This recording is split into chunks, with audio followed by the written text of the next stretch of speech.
안녕하세요, 청취자님. 오늘 저희는 반도체 업계의 중요한 플레이어죠. 심택에 대해 좀 깊이 파고들어 볼까 합니다. 네, 심택. 최근 몇 년간 반도체 시장이 정말 혹독한 침체를 겪었는데 이제 심택이 좀 극적인 반등을 준비하고 있다 이런 분석이 나오고 있거든요. 맞아요. 이게 정말 기회일지 아니면 아직 넘어야 할 산이 많은 건지 좀 따져볼 필요가 있습니다. 네, 특히 심택은 메모리 반도체 시장하고 아주 밀접하게 연결된 기업이라서 그 변동성이 더 크게 느껴졌던 것 같아요. 그렇죠. 그래서 이번 시간에는 심택이 정말 이 반도체 업황 회복의 파도를 제대로 탈 수 있을지, 그 가능성하고 또 잠재적인 위험 요인들 하나씩 좀 짚어보겠습니다. 저희가 오늘 살펴볼 자료는요. 심택이 최근에 공시한 2025년 반기 보고서 그리고 여러 증권사에서 나온 심층 분석 리포트들입니다. 네, 이 자료들을 통해서 사업 구조부터 시작해서 재무 상태, 기술 경쟁력, 그리고 앞으로의 전망까지 좀 입체적으로 분석을 해보려고 합니다. 목표는 명확하게 이 흩어져 있는 정보들 속에서 핵심을 딱 뽑아내서요. 청취자님께서 심택이라는 기업을 객관적으로 이해하시는데 그리고 또 관련 정보를 판단하시는데 도움을 드리는 겁니다. 네, 지금 이 시점이 심택에게 정말 중요한 어떤 변곡점이 될 수 있을지 한번 같이 따져보시죠. 좋습니다. 그럼 바로 시작하겠습니다. 지난 몇 년간의 어려움을 딛고 심택 앞에 어떤 기회가 놓여 있는지, 또 우리가 간과해서는 안 될 위험은 무엇인지 그 속내를 한번 꼼꼼히 들여다보겠습니다. 우선 심택이 정확히 어떤 사업을 하는 회사인지부터 좀 명확히 해야겠죠? 보고서를 보니까 반도체랑 통신기기에 들어가는 인쇄회로 기판 PCB라고 하죠. 네, PCB. 그 중에서도 특히 이제 반도체 칩을 포장, 그러니까 패키징하는 데 쓰이는 기판하고 또 메모리 모듈용 기판을 만드는 핵심 기업이더라고요. 맞습니다. PCB라는 게 사실 모든 전자부품들을 서로 연결해주는 정말 없어서는 안 될 필수적인 탄인데요. 심택의 주력 제품은 크게 두 갈래로 나눌 수 있습니다. 두 갈래요? 네, 하나는 우리가 흔히 PC나 서버에 들어가는 메모리 카드 있잖아요. 네네. 여러 메모리 칩을 이렇게 딱 꽂아서 용량을 늘리는 데 쓰이는 기판, 이게 바로 모듈 PCB고요. 아, 모듈 PCB? 네, 다른 하나는 반도체 칩 자체를 전기적으로 연결해주고 또 외부 충격 같은 거에서 보호해주는 패키지 기판입니다. 패키지 기판이요? 네, 이 패키지 기판 분야에는 기술 난이도가 꽤 높은 제품들이 있어요. 예를 들면 BOC, 이건 보드 원칩의 약자고요. 또 FC-CSP, 플립칩 칩 스케일 패키지라고 부르고, 그리고 여러 기능을 하나의 칩처럼 통합하는 SIP, 시스템인 패키지용 기판 같은 것들이 다 여기에 포함됩니다. 와, 들어보니까 정말 반도체 칩하고 최종 제품을 이어주는 그 다리 역할을 하는 핵심 부품들이네요. 네, 아주 중요하죠. 심택은 1987년에 설립돼서 꽤 역사가 깊은 회사입니다. 원래는 이제 지주회사인 심택홀딩스였는데 2015년에 이 PCB 제조 사업 부문만 딱 떼어내서 지금의 심택으로 코스닥 시장에 재상장을 한 거죠. 아, 인적 분할을 했군요. 네. 그리고 좀 재미있는 사실은 심택이라는 회사 이름 자체가 원래 메모리 모듈 기술, 그 싱글 인라인 메모리 모듈 테크놀로지의 약자에서 따왔을 정도로 처음부터 메모리 분야하고 아주 깊은 관련을 맺고 시작한 기업이라는 점입니다. 오, 이름의 유래를 들으니까 회사의 정체성이 더 확 와닿는 것 같습니다. 특히 보고서에 따르면 메모리 모듈 PCB 분야에서는 세계 시장 점유율이 약 30%에 달한다고 하던데 네, 30%. 이건 뭐 거의 압도적인 일이 아닌가요? 정말 대단한 위치네요. 상당한 경쟁력이죠. 주요 고객사만 봐도 삼성전자, SK 하이닉스 같은 글로벌 메모리 선두 기업들이고요. 또 ASE나 엠코 같은 세계적인 반도체 후공정 전문 기업들, OSAT라고 하죠. 네, OSAT 업체들. 이 기업들하고도 아주 긴밀한 관계를 맺고 있습니다. 매출의 한 90% 정도가 수출에서 나온다는 점도 글로벌 시장에서의 위상을 잘 보여주는 대목이고요. 기술력도 상당한 것 같습니다. 산업통상자원부에서 지정하는 세계 인류 상품을 무려 4개나 보유하고 있다고 하니까요. 네, 그 부분도 중요합니다. 단순히 많이 판다, 이게 다라 아니고 기술적으로도 인정을 받고 있다는 증거니까요. 어떤 제품들이죠?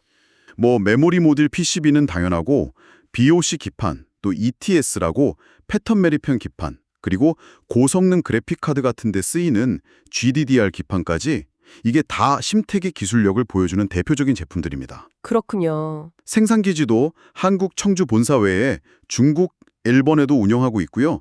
최근에는 말레이시아에도 생산시설을 증설하고 있습니다. 아, 말레이시아까지.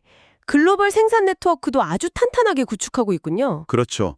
이런 글로벌 생산 능력하고 또 세계 최고 수준의 고객사들과의 오랜 파트너십, 그리고 방금 말씀드린 기술력, 이런 것들이 다 합쳐져서 후발주자들이 쉽게 넘볼 수 없는 일종의 경제적 해자를 구축하고 있다. 이렇게 볼 수 있습니다. 안정적인 사업 기반이자 강력한 경쟁 우위 요소다. 이런 말씀이시군요. 네, 바로 그거죠. 자, 여기가 정말 흥미로운 지점인데요. 바로 기술의 전환기입니다. 최근 반도체 시장의 가장 큰 변화, 뭐니 해도 차세대 메모리인 DDR5로의 전환, 그리고 인공지능, AI 혁명이잖아요. 그렇죠. 아주 큰 변화죠. 이 거대한 흐름이 심택에게는 어떤 기회를 제공하는 걸까요? 핵심은 역시 DDR5로의 전환 효과입니다. 분석 리포트들을 좀 보면 이건 단순히 신제품으로 바뀐다 이런 수준이 아니에요. 아, 기술적으로 훨씬 복잡해진다? 이런 의미인가요? 네, 맞아요. DDR5용 모듈 PCB는요. 기존 DDR4보다 층을 훨씬 더 많이 쌓아야 합니다. 최대 14층까지요. 기존엔 12층이었는데. 와, 2층이나 더 쌓아야 하는군요. 그렇죠.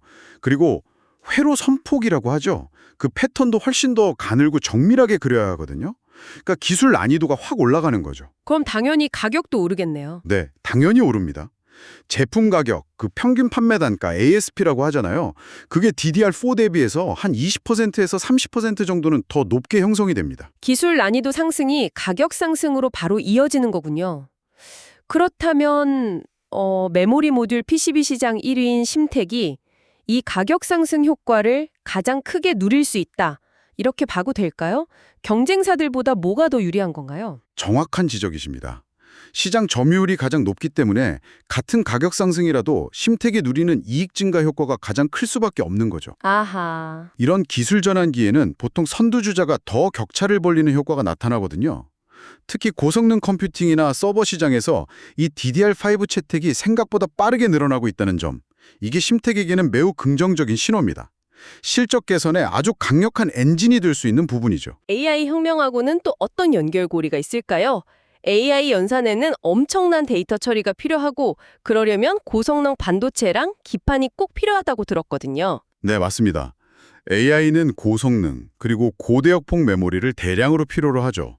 그리고 이 고성능 칩들을 제대로 뒷받침해줄 고성능 패키지 기판 기술도 같이 발전해야만 합니다. 그렇죠. 심택은 이런 트렌드에 딱 맞춰서 차세대 GPU, 그래픽 처리 장치에 들어가는 GDDR7종 기판이라든지 아니면 서버용 SSD 컨트롤러, 또 스마트폰의 두뇌 역할을 하는 AP 칩 같은 데 쓰이는 FC CSP 기판, 그리고 여러 종류의 칩이나 부품을 하나의 패키지로 통합하는 SIP 모듈용 기판, 이런 고부가가치 제품 개발과 생산을 계속 늘리고 있습니다. 고부가가치 제품 쪽으로 힘을 싣고 있군요. 네, 특히 이런 첨단 기판들은 아주 미세한 회로를 그려 넣어야 하는데 여기에 필요한 MSAP, Modified Semi-Additive Process라고 하는 공정 기술이 심택의 중요한 경쟁력 중 하나로 평가받아요. MSAP요? 네, 이 기술 덕분에 더 좁은 공간에 더 복잡하고 정밀한 회로를 구현하는 게 가능해지는 거죠. 그렇군요.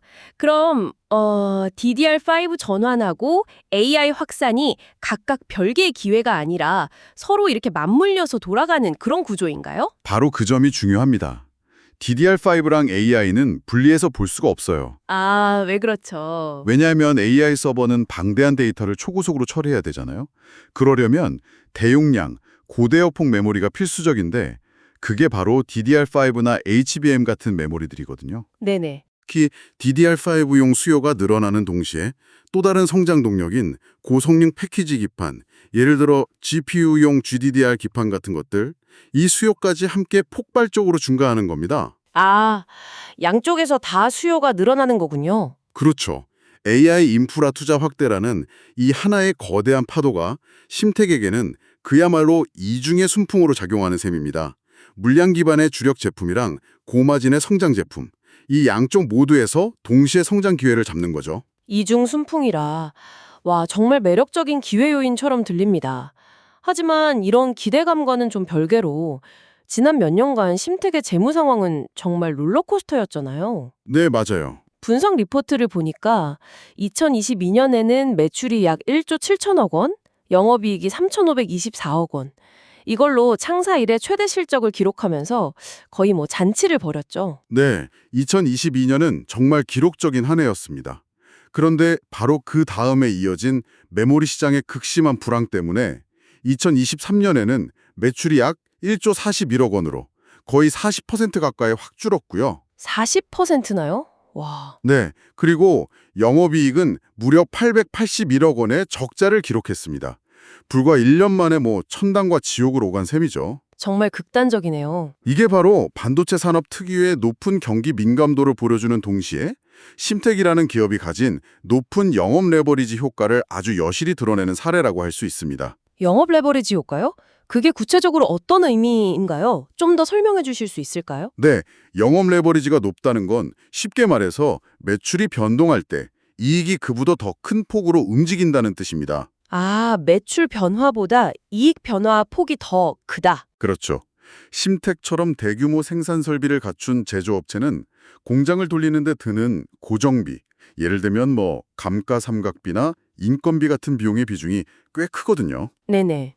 근데 공교롭게도 시장이 급격히 얼어붙던 그 시기에 맞춰서 제9공장 같은 신규 생산시설 가동이 딱 시작됐어요. 타이밍이 안 좋았네요. 네, 그러다 보니까 매출은 줄어드는데 고정비 부담은 그대로거나 오히려 늘어나면서 손실폭이 예상보다 더 커졌던 겁니다. 아하, 그럼 반대로 생각하면 매출이 줄 때 손실이 더 커지는 만큼 매출이 늘어나면 이익은 훨씬 더 가파르게 증가할 수 있다. 이런 의미로 받아들여도 되겠네요? 정확합니다.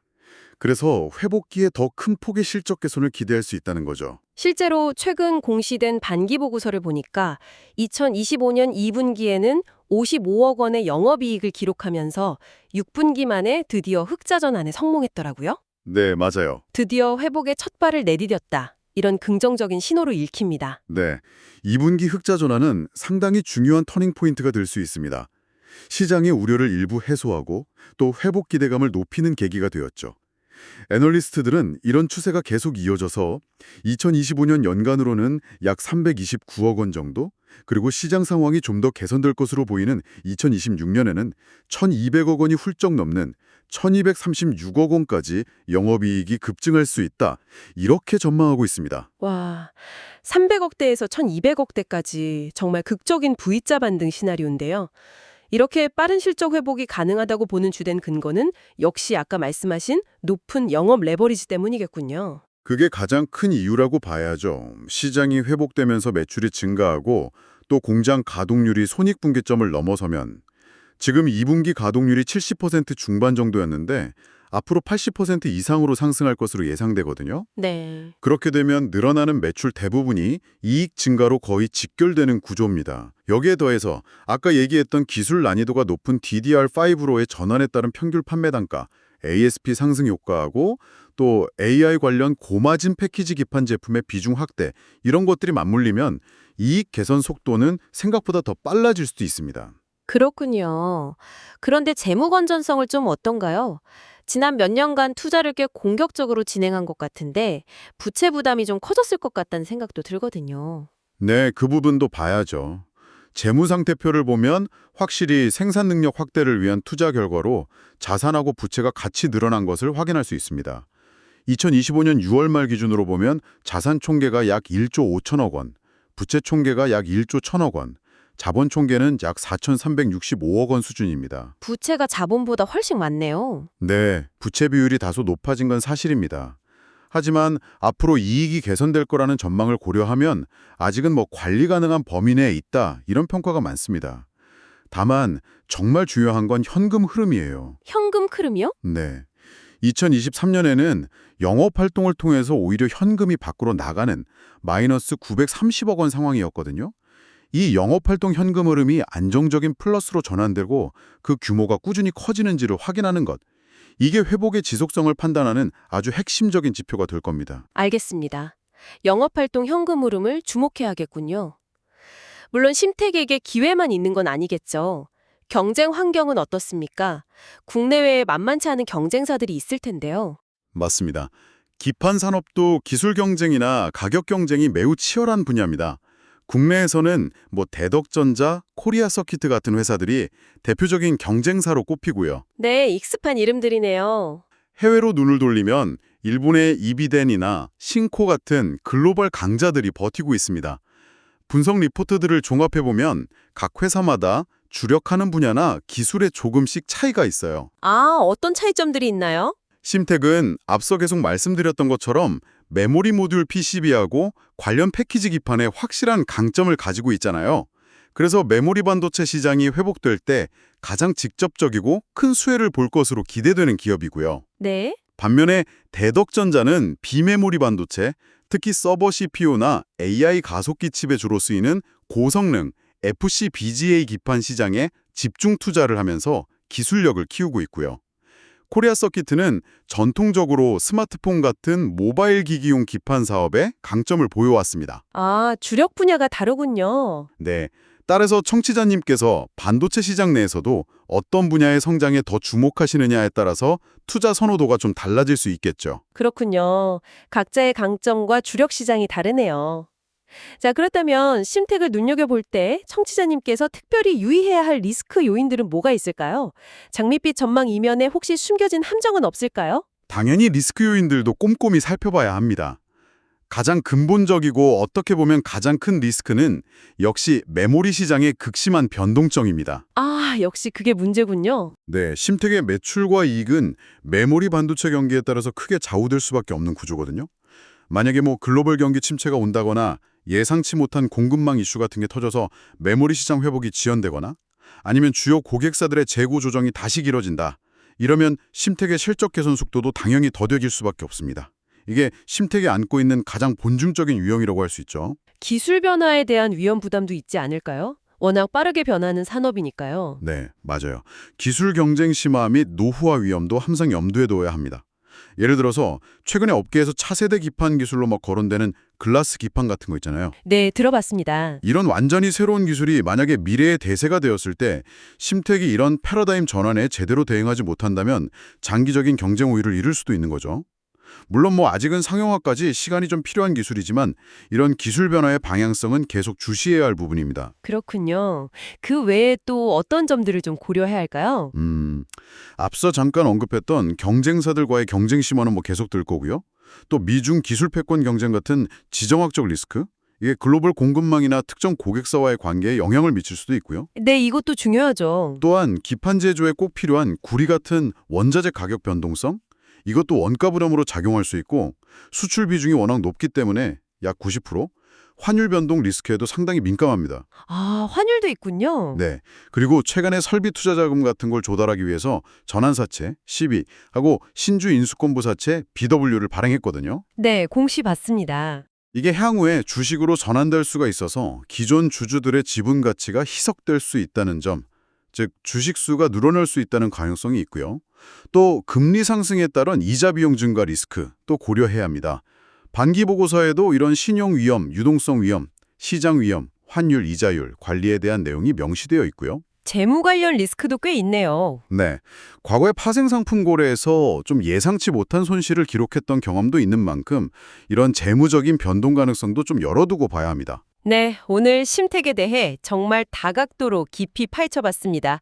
정리를 좀 해보자면 심텍은 메모리 모듈 PCB 분야의 글로벌 1위라는 아주 강력한 시장 지위를 기반으로 하고 있고 DDR5 전환과 AI 확산이라는 거대한 기술 트렌드의 수혜를 동시에 받을 잠재력이 큰 기업이다. 이렇게 볼 수 있겠네요. 네, 맞습니다.